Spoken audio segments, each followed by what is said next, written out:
ನೋಡಿದೆ. ನಾಲಾಯಕ್ ಅಂತ ಹೇಳಿದ್ರು ನನಗೆ. ಅಲ್ಲ, ನನಗೆ ನಾಲಾಯಕ್ ಅಂದ್ರೆ ಓಕೆ, ಒಂದು ಸಂದರ್ಭದಲ್ಲಿ ಮುಖ್ಯಮಂತ್ರಿ ಕೂಡ ನಾಲಾಯಕ್ ಅಂತ ಹೇಳಿದ್ದಾರೆ. ವಿಜೇಂದ್ರ ಅವರೇ, ನೀವು ಮೊದಲನೇ ಬಾರಿ ಶಾಸಕರಾಗಿದ್ದಾರೆ. You just look up to your father, forget all about thing. One of the most well behaved human being in political setup ಯಾರು? ನಮ್ಮ ಯಡಿಯೂರಪ್ಪ ಸಾಹೇಬ್ರು. ಆ ಯಡಿಯೂರಪ್ಪ ಸಾಹೇಬ್ರು ನೀವು ಸರ್ನೇಮ್ ತೆಗೆದುಬಿಟ್ರೆ ಸೆಕೆಂಡ್ ನೇಮ್ ಏನು ಅವ್ರಿಗೆ? ವಿಜೇಂದ್ರ ಸೆಕೆಂಡ್ ನೇಮ್ ಏನಿದೆ? ಆ ಸೆಕೆಂಡ್ ನೇಮ್ ತೆಗೆದ್ರೆ you are nothing but a zero. You are still good friend of mind.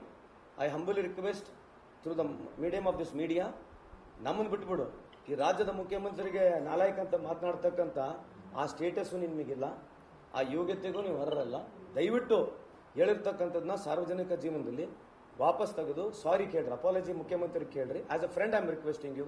ನೀವು ಇದನ್ನ ಪ್ರೆಸ್ಟೇಜ್ ಆಗಿ ತಗೊಂಡು, if you think that you are larger than life, you are grown to be such a tall leader to speak about our CM, God bless you. But what is your contribution to the society? What is that you have done? ನೀವೇನೋ ಪಕ್ಷದ ಅಧ್ಯಕ್ಷರಾಗಿರಿ. ಆ ಪಕ್ಷದ ಅಧ್ಯಕ್ಷರಾಗಬೇಕಂದ್ರೆ ಯಾರಿದೆ? It's just because of your father. Look at up your father. ಬಿಟ್ಬಿಡ್ರಿ, ನಿಮ್ಮ father ಬಂದಿರತಕ್ಕಂಥ ಹಿನ್ನೆಲೆ ನೋಡ್ರಿ. Just follow his footsteps. Don't try to show off that you are too big a larger leader. ನಮ್ಮನ್ನು ನಾಲಾಯಕ್ ಅಂತ ಹೇಳೋದು ನನ್ನ ಹೇಳಲಿ, ತೊಂದರೆ ಇಲ್ಲ. But who are you to tell me? ನನ್ನ ನಾಲಾಯಕ್ ಅಂತ ಹೇಳಲಿಕ್ಕೆ ಹೂ ಆರ್ ಯು? ಇಲ್ಲ ರೀ, ಅದೇ ಹೇಳ್ತೀವಲ್ಲ ನಾವು, ಅದನ್ನು ನಾನು ಹೇಳ್ಬಿಡೋದು ಈಸಿಯಾಗಿ. I don't want to tell. ನಾನು ಹೇಳಿದ್ರೆ ನಾನೇನು ದೊಡ್ಡನಾಗೋದಿಲ್ಲ. I never abuse anybody, neither speaks such things. It shows ನಿಮಗೆ ನನ್ನ ಸ್ಥಿತಿ ಏನಿದೆ ಅಂತ ಅರ್ಥ ಆಗುತ್ತೆ. ದಯಮಾಡಿ ಮುಖ್ಯಮಂತ್ರಿಯವ್ರಿಗೆ ಏನು ಹೇಳಿದಿರಿ, ಈ ಮಾತನ್ನ ವಾಪಸ್ ತಗೋಬೇಕು ನೀವು. And I request you, please look up to your father, the way he has behaved last 40 years, and your contribution or whatever you have become so called ಇದೇನು ಬಹಳ ದೊಡ್ಡದಾಗಿ ನೀವು ಅಧ್ಯಕ್ಷರಾಗಿದ್ದಾರಲ್ಲ, it is nothing to do with your merit. It is only because of father. Keep it in mind ಅಂತ ಈ ಸಂದರ್ಭಕ್ಕೆ ಹೇಳಿಕೆ ಬಯಸ್ತೇನೆ. ಹೇಳ್ದಲ್ಲ, ನನಗೆ ನಾಲಾಯಕ್ ಅಂತ ಹೇಳಿದ್ರೆ ಯಾರು ಅಂತ ಹೇಳಿದ್ರೆ ನನಗೆ ಹೋಗ್ಲಿ ಬಿಡ್ರಿ. ಈ ರಾಜ್ಯದ ಮುಖ್ಯಮಂತ್ರಿ ಹೇಳ್ಬೋದಾ? ಈ ರಾಜ್ಯದ ಮುಖ್ಯಮಂತ್ರಿ ನಾಲಾಯಕ್ ಅಂತ ಹೇಳ್ತಕ್ಕಂಥ ಸ್ಟೇಚರ್ ಇದೆ ಅವ್ರದ್ದು ರೀ.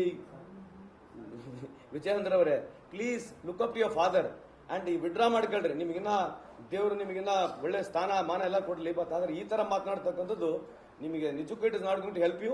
I still request you, make an apology to CM ಅಂತ ಈ ಸಂದರ್ಭಕ್ಕೆ ಹೇಳಿಕೆ ಬಯಸ್ತೀನಿ. ಅಲ್ಲ, BJP all over India frustration ಇದ್ದಾರೆ. ಪ್ರಧಾನಮಂತ್ರಿ ಮಾತನಾಡ್ತಕ್ಕಂಥ ಭಾಷಣ ನೋಡಿದ್ರ ಏನಿದೆ? ಪ್ರಧಾನಮಂತ್ರಿ ಭಾಷಣ ಹೇಳ್ರಿ. ಪ್ರಧಾನಮಂತ್ರಿಗಳು, ಈ ದೇಶದ ಪ್ರಧಾನಮಂತ್ರಿಗಳು ಅಡ್ರೆಸ್ ಮಾಡ್ತಕ್ಕಂಥ ಭಾಷಣದಲ್ಲಿ ಏನಿದೆ ಏನ್ರಿ?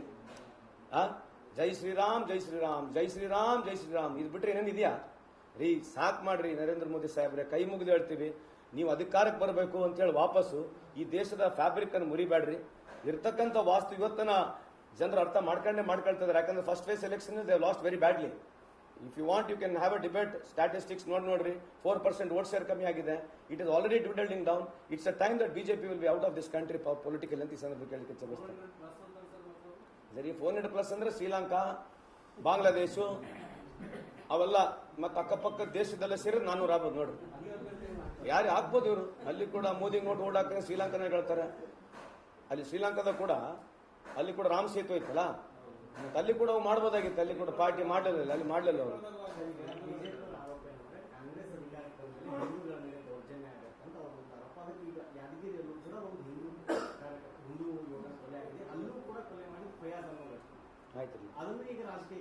ಅದೇ ಈಗ ಇಂಥ ಇನ್ಸಿಡೆಂಟ್ಗಳು ನಾನು ಕೊಡ್ಕೊಂತ ಹೋಗ್ಬೋದು. ಸುಮ್ಮನೆ ಉದಾಹರಣೆ ಹೇಳೋಣ. ಈಗ ಇವರು ಪುಲ್ವಾಮಾ ಅಟ್ಯಾಕ್ ಆಯ್ತಲ್ಲ, ತೀರೋದವ್ರು ಯಾರಲ್ಲ? ಯಾರು ತೀರೋದವರು?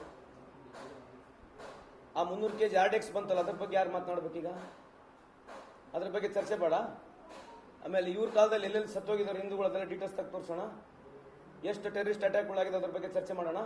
ಅಂದ್ರೆ ಎಲ್ಲಿ ಮರ್ಡರ್ಗಳಾಗಿಲ್ಲ? ಯಾರು ಎಲ್ಲಿ ಮರ್ಡರ್ಗಳಾಗಿಲ್ಲ? ಯಾರು ಹಿಂದೂ ಮುಸ್ಲಿಂ ಮರ್ಡರ್ ಮಾಡಿಲ್ವಾ? ಇಂಥ ಉದಾಹರಣೆಗಳು ಭಾಳ ಅದಾವ್ರಿ. ಇದನ್ನೇನಂದ್ರೆ ರಾಜಕೀಯವಾಗಿ ಇನ್ನೇ ಹೇಳೋದು. ಅದೇ ಈಗ ಎಲೆಕ್ಷನ್ ಬಂದತ್ತೆ, ಏನ್ ಹೇಳ್ಬೇಕು? ಇದು ಬಿಟ್ರೆ ಬೇರೆ ಮೆರಿಟ್ ಇದೆ ಅವರಲ್ಲಿ. Is anybody really interested in Niranjan Hiremath? And Niranjan Hiremath is a dear friend of mind. ಕೈ ಮುಗಿದು ಕೇಳ್ತೇನೆ ನಿರಂಜನ್ ಹಿರೇಮಠ್ ಅವರೇ, please stop doing this. Politicise ಮಾಡಕ್ ಹೋಗ್ಬೇಡ್ರಿ. ನಮ್ಮ ಬಗ್ಗೆ ಮಾತನಾಡ್ತೀರಿ, ಈ ತರ ಮಾತನಾಡ್ತಕ್ಕಂಥದ್ದು ನಿಮ್ಗೆ ಎಷ್ಟು ಒಳ್ಳೇದು. ನಮ್ಮ ಪಾರ್ಟಿಗೆ ನಮ್ಮನ್ನು ಬೈದು ಸರ್ಕಾರಕ್ಕೆ ಬೈದು ನಿಮ್ಗೆ ಅನುಕೂಲ ಆಗ್ತಿದ್ರೆ ಮಾತನಾಡ್ರಿ. ನಿಮ್ಗೆ ಆಗಿರ್ತಕ್ಕಂಥ ದುಃಖ ನಮ್ಮೆಲ್ಲರಿಗೂ ಅಷ್ಟೇ ದುಃಖ ಇದೆ. It is a very very bad incident, unfortunate incident. ಇಂಥದ್ದು ಯಾರಿಗೂ ಆಗ್ಬಾರ್ದಂತ ಪ್ರತಿ ಸಲ ಹೇಳ್ತೀವಿ. ಈಗೇನಾಗಿದೆ, ಅವ್ರ ಮನೆ ಒಂದು ಪಬ್ಲಿಸಿಟಿ ಪ್ರಪಗಂಡ ಮಾಡತಕ್ಕಂಥ ಬಿಜೆಪಿಗೆ ಒಂದು ಅವಕಾಶ ಇದೆ. ನಡ್ಡಾ ಸಾಹೇಬರು ಹೋದ್ರು, ಪ್ರಹ್ಲಾದ್ ಜೋಶಿ ಸಾಹೇಬರು ಹೋಗ್ತಾರೆ. ಎವ್ರಿ ಬಿಜೆಪಿ ಲೀಡರ್ ಹೋಗೋದು ಅದಕ್ಕೊಂದು ಪಬ್ಲಿಸಿಟಿ ಜಾಸ್ತಿ ಇದೆ, ಸ್ಟಂಟು. ನೀವು ನಾಳೆ ಟಿವಿಗೆ ತೋರಿಸ್ಬಿಡ್ರಿ, ಒಬ್ರು ಹೋಗೋದಲ್ಲ. ನೀವು ನಾಳೆ ಟಿವಿಯಾಗ ತೋರಿಸಿದ್ರೆ ಒಬ್ರು ಹೋಗೋದು ಚೆಕ್ ಮಾಡಿ ನೋಡಿರ್ಬೇಕು. ನಾಳೆಯಿಂದ ನೀವು ಆ ಕಡೆ ಟಿವಿನೂ ಕ್ಯಾಮ್ರಾ ಹಾಕ್ಬೇಡ್ರಿ, ಒಬ್ರು ಹೋದ್ರೆ ಕೇಳಿರ್ಬೇಕು. ಅವ್ರು ನಿಮ್ಮನ್ನು ಫೋನ್ ಮಾಡಿ ಕರ್ಕೊಂಡು ಹೋಗ್ತಾರೆ, ಅಲ್ಲಿ ಇಂಟರ್ವ್ಯೂ ಕೊಡ್ತಾರೆ, ನೀವು ತೋರಿಸ್ಬೇಡ್ರಿ, ಮುಗೀತು, ಪಿಕ್ಚರ್ ಮುಗೀತು. ಚೆಕ್ ಮಾಡಿ ನೋಡಿರ್ಬೇಕದು. ಅದ್ರಿ ಅದನ್ನ they are misusing him, they are guiding him to speak what to speak. ಅಷ್ಟು ಗೊತ್ತಾಗಲ್ವಾ? ನಾವು ರಾಜಕೀಯ ಇಷ್ಟು ವರ್ಷದಿಂದ ಮಾಡಿಲ್ವಾ ನಾವು ಕೂಡ? ನಾನೇನಕ್ಕೆ ಏನ್ ಮಾಡ್ಬೇಕು? ಯಾಕೆ ಮಾಡ್ಬೇಕು? ಅದು ಅನ್ಫಾರ್ಚುನೇಟ್ ಇನ್ಸಿಡೆಂಟ್, ಆ ಥರ ಆಗ್ಬಾರ್ದು. ನಾವೇನ್ ಮಾಡ್ಬೇಕು? ಪ್ರಚನೆ ಮಾಡ್ಬೇಕು ಅವ್ರಿಗೆ. ಅಲ್ರಿ ನೋಡ್ರಿ, ಈ ತರ ಒಂದಕ್ಕೊಂದು ಈಗ ಸುಮ್ಮನೆ ಸೌಜನ್ಯಕ್ಕೆ 100 ಸೌಜನ್ಯಗಳು ಹೇಳ್ಬೋದು. ಈಗ 100 ಸೌಜನ್ಯಗಳು ಹೇಳ್ಬೋದು. ಈಗ ಪುಲ್ವಾಮಾ ಅಟ್ಯಾಕ್ ಆಯ್ತು, ಯಾಕೆ ಸೌಜನ್ಯ ಹೋಯ್ತು? ಹೋಗ್ಬೇಕಾಗಿತ್ತಲ್ಲ, ಅವ್ರ ಮನೆಗಳಿಗೆ ಯಾಕೆ ಹೋಗ್ಲಿಲ್ಲ? 100 ಹೇಳ್ಕೊಂತ ಹೋಗ್ಬೋದ್ರಿ. ಬಿಕಾಸ್ ನೀವು ನಮ್ಮನ್ನೇ ಪ್ರಶ್ನೆ ಕೇಳ್ತಾರೆ, ಅದೇ ಬಂದ ಪ್ರಾಬ್ಲಮ್.